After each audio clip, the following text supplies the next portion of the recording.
꼬마 친구들, 혹시 레드우드라고 들어봤나요? 미국 서부 샌프란시스코 쪽에 가면 정말 큰 나무가 있는데 이 나무를 레드우드라고 불러요. 레드우드는 보통 100m까지 큰다고 해요. 그런데 레드우드는 어떻게 해서 이렇게 크게 자라는 걸까요? 보통 큰 나무들은 뿌리가 아주 깊이 박혀 있고 튼튼해요. 그렇다면 100m 이상 되는 이 레드우드도 당연히 뿌리가 다른 나무들보다 더 깊이 박혀 있고 더 튼튼하게 박혀 있을 것이라 생각할 수 있을 거예요.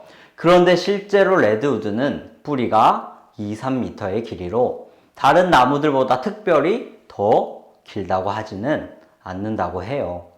레드우드의 크기에 비하면 뿌리의 길이가 짧다고 할 수 있겠죠.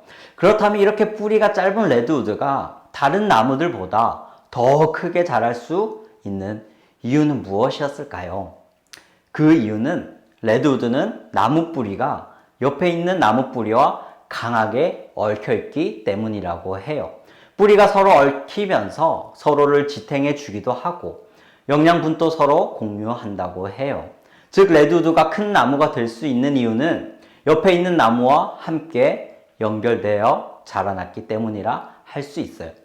혼자였다면 그렇게 크게 자랄 수 없었겠지만 함께였기에 100m 이상의 큰 나무로 자라날 수 있었던 거예요. 우리의 믿음도 이러한 레드우드의 모습과 비슷해요.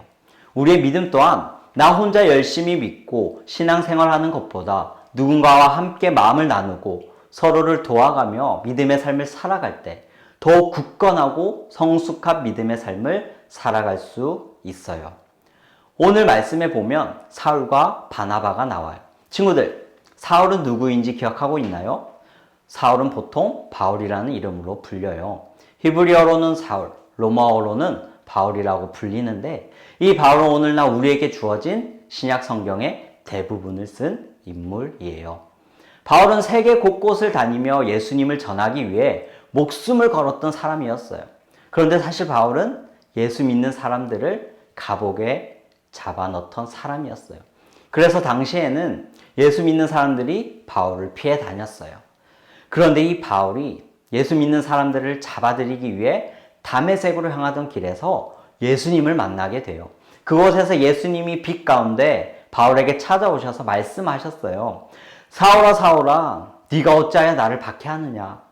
이 사건 이후로 바울은 예수님을 믿고 평생을 예수님을 전하는 삶을 살아가기 시작했어요.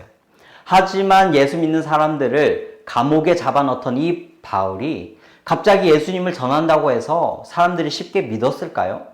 예수 믿는 척하면서 오히려 예수 믿는 사람들을 잡아들이려고 하는 것은 아닐까? 속임수는 아닐까? 이렇게 생각하지는 않았을까요? 그래서 사실 사람들은 바울을 믿지 못하고 피해 다녔어요. 오늘 말씀 26절에 이렇게 말씀하고 있어요. 사울이 예루살렘에 가서 제자들을 사귀고자 하나 다 두려워하여 그가 제자됨을 믿지 아니하니. 바울은 예루살렘에 가서 예수님의 제자들과 함께 하려고 했어요. 그들과 가까워지고자 했어요. 그렇지만 그동안 있었던 바울의 행동이 있었기에 제자들은 이 바울을 신뢰하지 못했어요. 그런데 그때 바나바라는 믿음의 사람이 제자들에게 가서 바울을 소개하고 바울을 변호해 주었어요.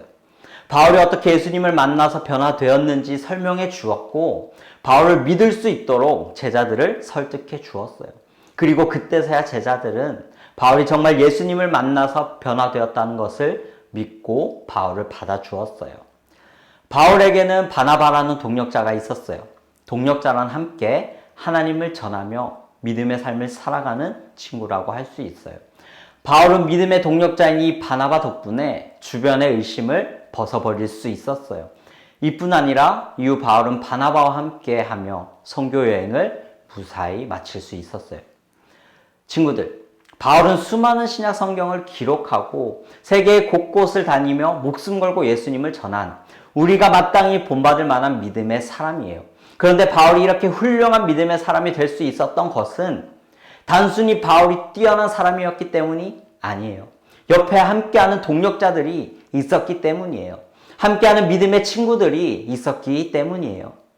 오늘 말씀에 등장한 바나바뿐만이 아니라 바울의 삶에는 바울과 함께하고 바울을 위해 기도해주고 바울을 도왔던 많은 동역자들이 있었어요. 그들이 있었기에 바울은 힘들고 지친 상황 속에서도 위로를 얻고 새 힘을 얻어서 복음을 전하는 삶을 살아갈 수 있었어요.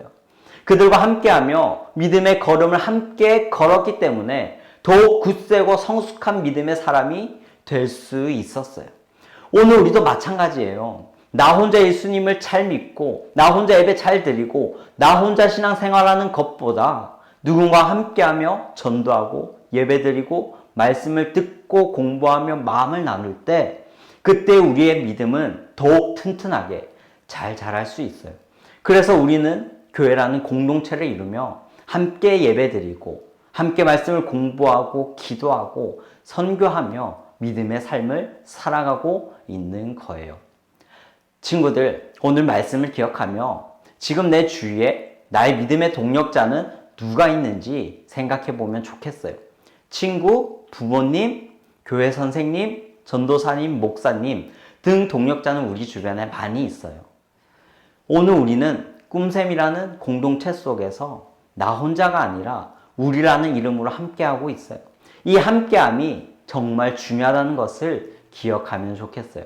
그래서 옆에 있는 믿음의 동력자를 위해 함께 기도하고 함께 예배드리고 서로의 어려움을 살피며 나 혼자만의 믿음이 아니라 함께하는 믿음의 삶을 살아가면 좋겠어요.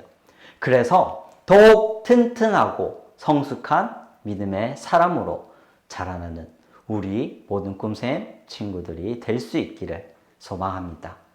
이 시간 기도하겠습니다. 하나님, 오늘 말씀을 통해 믿음의 동력자와 함께 믿음의 삶을 살아가는 것이 참으로 중요하다는 것을 알게 되었습니다. 오늘 말씀을 기억하며 하나님을 예배하고 기도하고 전도하는 여러 믿음의 일들을 나 혼자 감당하는 것이 아니라 내 주변의 동력자들과 함께 감당할 수 있도록 인도해 주세요. 그래서 서로의 모습을 통해 더욱 성숙한 믿음의 삶을 살아내는 믿음의 자녀가 되게 해주세요. 예수님의 이름으로 기도드립니다. 아멘.